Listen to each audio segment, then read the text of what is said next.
আচ্ছা, কল্পনা করুন আপনি কাশ্মীরের ডাল লেকে নৌকা বিহার করছেন, কিন্তু আপনার চারপাশে কোনো বরফের পাহাড়ই নেই। আছে শুধু সবুজে ছাওয়া গ্রাম বাংলার মন মুগ্ধ করা রূপ। ঠিক বিশ্বাস হচ্ছে না তো? বিশ্বাস করুন, আপনাকেই বলছি, কলকাতার খুব কাছেই এমন এক টুকরো স্বর্গ আপনার জন্য অপেক্ষা করছে। হ্যাঁ, ঠিকই শুনেছেন। চলুন আজ ঘুরে আসি বর্তির বিল থেকে, যাকে বলা হয় বাংলার ডাল লেক।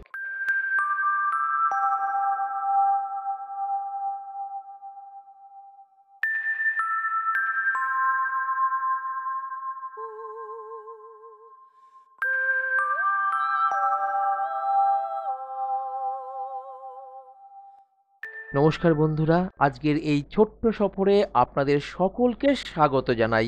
আজ আমরা আবিষ্কার করতে চলেছি উত্তর চব্বিশ পরগনার বারাসাত এবং ব্যারাকপুরের মাঝে লুকিয়ে থাকা এক অসাধারণ জায়গা। ব্যস্ত জীবনের ক্লান্তি থেকে দূরে একদিনের জন্য হারিয়ে যেতে চাইলে এই জায়গাটি আদর্শ। অনেকদিন পর আবার বেরিয়ে পড়েছি।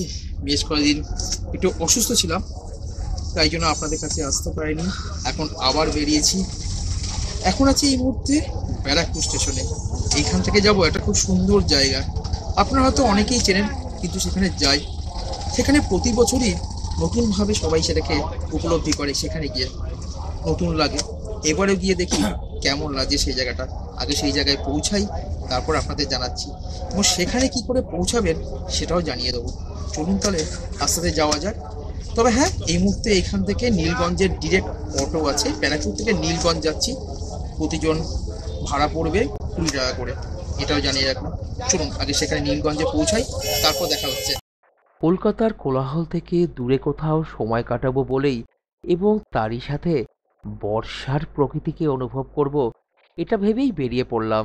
আমাদের চলবার পথের সাথে আকাশে মেঘের উপস্থিতি জানান দিচ্ছিল আজ দিনটা সত্যিই ভালো কাটবে। সেই ভাবনা ভাবতে ভাবতেই পৌঁছে গেলাম নীলগঞ্জে। এই মুহূর্তে নীলগঞ্জে নেমেছি। ব্যারাকপুর থেকে নীলগঞ্জে নামলাম। এবার এদিক দিয়ে, হ্যাঁ আপনারা ঠিক ধরেছেন, আজকে বর্তির বিল যাচ্ছি। সেই বর্তির বিল যাওয়ার জন্য এবার অন্য একটা অটো নিতে হবে। চলুন সেইখানে যাই, সেই অটোতে উঠে পৌঁছাই বর্তির বিল। এই নীলগঞ্জ থেকে টোটো করে আমরা এগিয়ে চললাম বর্তির বিলের দিকে। জায়গাটি পরিচিত সকলের কাছেই। তার দীঘা পুরী দার্জিলিং তো পরিচিত, কিন্তু বারবার তো যাই আমরা সেখানে। প্রতিবারই যেমন সেখানে নতুন অনুভূতি আমাদের মনে জাগে, এখানেও সেই নতুন অনুভূতি চোখের সামনে প্রকৃতিকে নতুনভাবে উপলব্ধি করায়। তা বলে রাখা ভালো যে এই টোটো যাত্রার জন্য ভাড়া পড়বে জনপ্রতি 30 টাকা করে। প্রকৃতির শান্ত কোলে যখন এখানে এসে পৌঁছাবেন, প্রথমেই চোখে পড়বে এক বিশাল জলাভূমি, যা সত্যি তার নামের প্রতি সুবিচার করে। এটি কেবল কোনো সাধারণ বিল নয়, এটি আসলে এখানকার মানুষদের চাষ করবার জায়গা, যা বর্ষাকালে জলে পূর্ণ হয়ে এক বিশাল রূপ ধারণ করে। এই মুহূর্তে রয়েছি বর্তির বিল।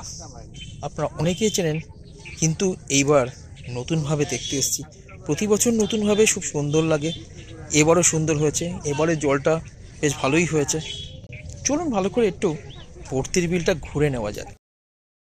বর্তির বিল, যার মূল আকর্ষণ হলো নৌকা ভ্রমণ। এখানে এসে ডিঙি নৌকায় না চাপলে আপনার ভ্রমণ অসম্পূর্ণই থেকে যাবে।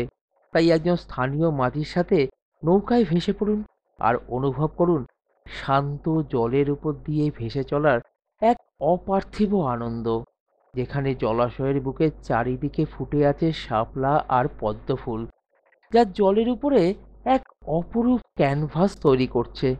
যেখানে শান্ত প্রকৃতির মাঝে পাখির কিচিমিচি আর মাঝির ডাক টানার শব্দ ছাড়া আর কোনো কোলাহল আপনার কানে আসবেই না।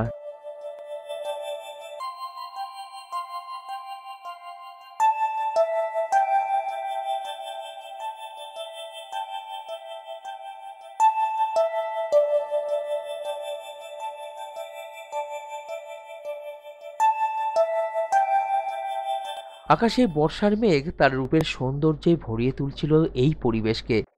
সামনে একটির পর একটি সুন্দর সাজানো নৌকা, আকাশে হালকা ঝিরঝিরে বৃষ্টি, মনের মাঝে এক ব্যাকুলতা ভরা প্রশ্ন, কখন ভেসে পড়ব এই সুন্দর জলরাশির মাঝে।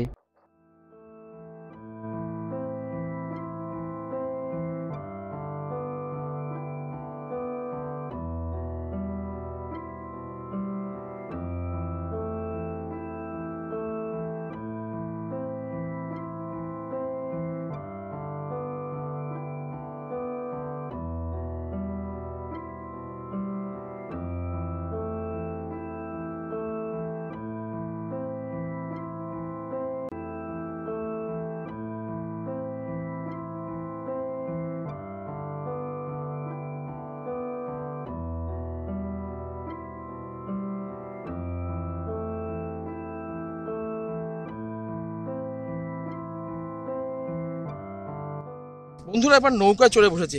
আমার সাথে কিন্তু সেই পুরনো মানব আছে, আরো এই সাগর আছে।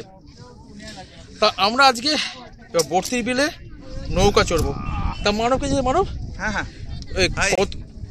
ওকে তো চেনেন, সাগরের জন্য বলছেন মানব, তাহলে এই নৌকা কত ভাড়া পড়লো সেটা একটু লোককে আমাদের জানিয়ে দাও একটু। নৌকা আমাদেরকে 1 ঘন্টা 300 টাকা। তা 1 ঘন্টা 300 টাকা ঘোরাবে। আমরা কথা বলে নিচ্ছি, বেশ ভালোই আছে, অসাধারণ ব্যাপার, জলটা ভালো লাগছে। বেশ চলুন তাহলে একটুখানি নৌকা বিহার করি, আর করতে করতে এর চারপাশের প্রকৃতিটাকে দেখা যাক। ঠিক আছে, চলুন আপনাদেরকে দেখাচ্ছি এটা। নিজেদেরকে ভাসিয়ে দিলাম এই নৌকার মাধ্যমে বাংলার ডাল লেকের বুকে। চারিদিকে মানুষেরা অপেক্ষা করছে কখন তারাও আমাদেরই মতন ভেসে পড়বে এই সুন্দর প্রকৃতিকে অনুভব করতে। এই জলাশয় শুধু সাধারণ জলাশয় নয়, প্রকৃতির কত অজানা গুপ্ত ধনসম্পদ যেন লুকিয়ে রয়েছে এরই মাঝে। আর আমরা সেই ধনসম্পদকেই যেন খুঁজে বের করতে নেমে পড়েছি কোনো দুর্দান্ত অভিযানে। আর সেই অভিযানের মাঝে আকাশে কখনো ঘন মেঘ, আবার কখনো বা পর মুহূর্তে সেই মেঘের মাঝখান দিয়ে হালকা সোনালি আলোর সাথে সামান্য বৃষ্টি। চারিপাশে সবুজ প্রকৃতি এবং বিভিন্ন পাখির কিচিমিচি আওয়াজের মাধ্যমে সেই প্রকৃতি আমাদেরকে ডেকে যেন বলছে এটাই যে সেই গুপ্ত ধনসম্পদ, যা শহরের ইট পাথরের চার দেওয়ালের মাঝে লুকানো সোনাদানা আর হিরে মানিকের থেকেও যে অনেক অনেক দামি। প্রকৃতিপ্রেমী এবং ফটোগ্রাফারদের জন্য বর্তির বিল যেন এক স্বর্গ। শীতকালে এখানে অসংখ্য পরিযায়ী পাখি আসে, যাদের কলরবে মুখরিত হয়ে ওঠে পুরো বিল। তাই আপনি যদি ছবি তুলতে ভালোবাসেন তাহলে আপনার ক্যামেরা হাতে নিয়ে এখানে চলে আসতেই হবে। সত্যি আমাদের ঘরের কাছেই কত কি লুকিয়ে আছে, অথচ আমরা তাকে না খুঁজে দূরে চলে যাই। এখানে ঘুরে বেড়াতে বেড়াতে সেই কথাটাই আমার মনে হচ্ছিল। আপনারা বলতেই পারেন কাশ্মীর এবং ডাল লেকের তুলনা এর সাথে হয় না, মানলাম আপনাদের কথা, কিন্তু সেখানকার প্রকৃতি সেখানকার মতন সুন্দর, আর এখানকার প্রকৃতি এখানকার মতো সুন্দর। সব ক্ষেত্রেই কিন্তু আমি বা আপনি নন, বিজয় কিন্তু সেই প্রকৃতিই হচ্ছে। এই প্রকৃতিতে এখানকার সূর্যাস্ত এক কথায় অসাধারণ। বিলের শান্ত জলে আমাদের নৌকা এগিয়ে চলেছে, আর মেঘের মাঝখান দিয়ে গোধূলির হালকা আভা প্রতিফলিত হচ্ছে। সেই দৃশ্য সত্যি ভাষায় প্রকাশ করা কঠিন, শুধু অনুভব করতে হয়। আর সেই অনুভূতি আমি আপনাদের জন্য এখন তুলে ধরছি এখানে।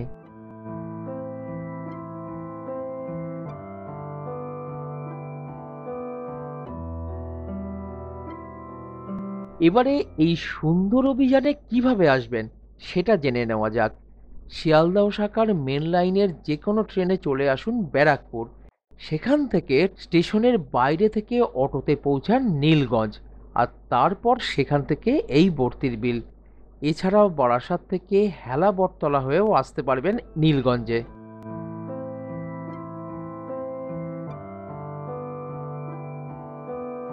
সত্যি এক অসাধারণ অভিজ্ঞতা নিয়ে দিনটা শেষ হচ্ছে। এই পুরো অভিজ্ঞতাটি খুবই কম খরচে উপভোগ করা যায়, এবং কলকাতার এত কাছে হওয়ায় একদিনের ছুটিতে ঘুরে আসার জন্য এটি একদম পারফেক্ট। বর্তির বিল শুধু একটি জায়গা নয়, এটি একটি সুন্দর অভিজ্ঞতা। আসুন বাংলার ডাল লেকের সৌন্দর্য উপভোগ করুন, এবং আপনার নিজের মতো করে কিছু অসাধারণ স্মৃতিও তৈরি করুন। তাহলে আর দেরি কেন, ব্যাগ গুছিয়ে নিন, ক্যামেরা নিয়ে নিন, আর তৈরি হয়ে যান একটি অবিস্মরণীয় ভ্রমণের জন্য। তা কেমন ঘুরলেন আমাদের আজকের এই ভর্তির বিল? আশা করি ভালো লেগেছে। এরকম সুন্দর ভিডিও নিয়ে খুব তাড়াতাড়ি ফিরে আসছি আগামী পর্বে। সাথে থাকুন আমাদের, আর একই সাথে দেখতে থাকুন আপনাদেরই প্রিয় এই চ্যানেলটিকে। আপনাদের এই প্রিয় চ্যানেলের একটি ফেসবুক পেজ আছে একই নামে, সৌমেন উইথ মাদার নামে ফেসবুক পেজ আছে, এবং হ্যাঁ, ইনস্টাগ্রামও শুরু করেছি, সেটাও দেখবেন, সেটাও ফলো করবেন। আর আপনার প্রিয় মানুষদের কাছে এই ভিডিও এবং ফেসবুক পেজ আর ইনস্টাগ্রামটাকে শেয়ার করে দেবেন। আশা করি খুব ভালো থাকছেন আপনারা, এরকম ভালো থাকুন, আর আমাদের সাথে অবশ্যই যোগাযোগ রাখুন এই ভিডিওর মাধ্যমে। দেখা হচ্ছে আগামী পর্বে। দিনটা শেষ হয়ে গেল, এবারে যে বাড়ি ফিরতে হবে। আপনি কলকাতার কাছাকাছি এক শান্ত জায়গায় একদিনের ট্যুর যদি খুঁজে থাকেন, ব্যাগ গুছিয়ে চলে আসুন ভর্তির বিল। ক্যামেরা নিতে ভুলবেন না, কারণ এখানে প্রতিটা কোণ এক একটা পোস্টকার্ডের মতো সুন্দর। আমাদের এই ভ্রমণটা যদি আপনাদের ভালো লেগে থাকে, তবে লাইক করুন, শেয়ার করুন, আর সাবস্ক্রাইব করুন বাংলার আরও অজানা রত্নের খোঁজ আমাদের মাধ্যমে পাওয়ার জন্য। আমরা আবার খুব তাড়াতাড়ি ফিরে আসছি আগামী পর্বে, তাই সাথে থাকুন আমাদের, আর দেখতে থাকুন আপনাদেরই এই প্রিয় চ্যানেলটিকে। দিনের শেষে একটাই কথা বলার, ভালো থাকুন, সুস্থ থাকুন, সাথে আপনার পরিবেশকে পরিষ্কার রাখুন, সাথে নিজের মন যেটা বলছে সেটাই করুন, নিজের সাথে সবার মনে আনন্দ ছড়িয়ে দিন।